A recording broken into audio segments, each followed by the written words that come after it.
Alright, today we're going to be replacing the airbox thermostat in a Volvo 240.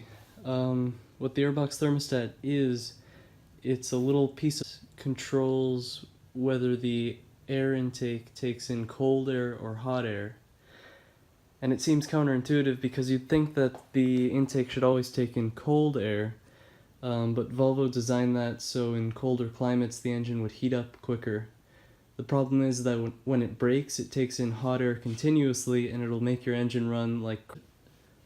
I've heard that it can fry your mass airflow sensor too, so it's a good thing to make sure you've taken care of. So the first step is to remove the airbox from the car. The easiest way to do this I've found is to take the cover off and remove it first. And then to get the cover off, it's easiest to unscrew the single mounting bolt for the mass airflow sensor to get a little bit more wiggle room. Once that's all out, it's still kind of a tight squeeze to get the rest of the box out from underneath the battery tray. But if you push it all towards the center of the car, you can kind of get enough room to pop it out. Look like this. And then this is the mechanism that controls where the air comes from. When it's working properly, it should take the air out of this side most of the time, which is cold air. And then when the engine is cold and when it's below 50 degrees outside, it should take it from here, which is a pipe that runs straight from the exhaust manifold. So this is the culprit, and to replace it, we have to take out the entire assembly. To do that, we're going to start... There's these clips where it's retained into the main body, and if you take a large pair of pliers, you can release them like that.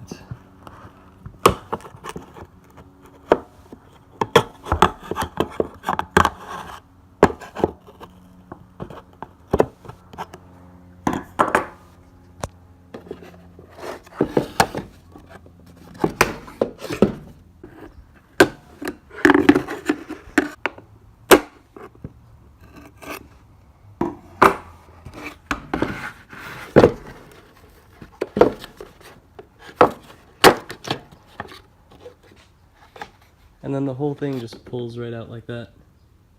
Alright, now comes the harder part of taking this guy out, which requires pushing down on the spring enough. You can see how the mechanism works now. But pushing down on the spring enough to slide him out. I'm going to do that off. So right here I've got two bad ones and one good one, and you can see the world of difference. With both of these, the flap was stuck in a position such that it wasn't fully closing the hot air port. Whereas with these, or with this one, it'll push down the spring enough so that it only takes cold air.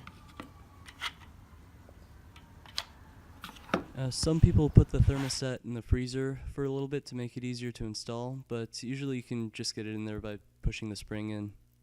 Alright, it's back in, and you can see now if I put it back in, the flap is hard against the tube for the hot air, so it's going to be functioning correctly. Well, there you go. Now just reinstall into the car.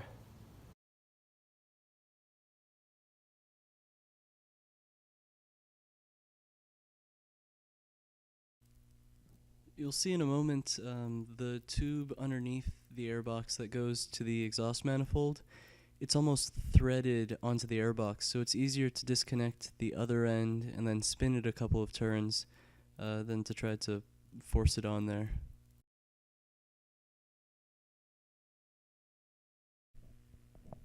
Thanks for watching.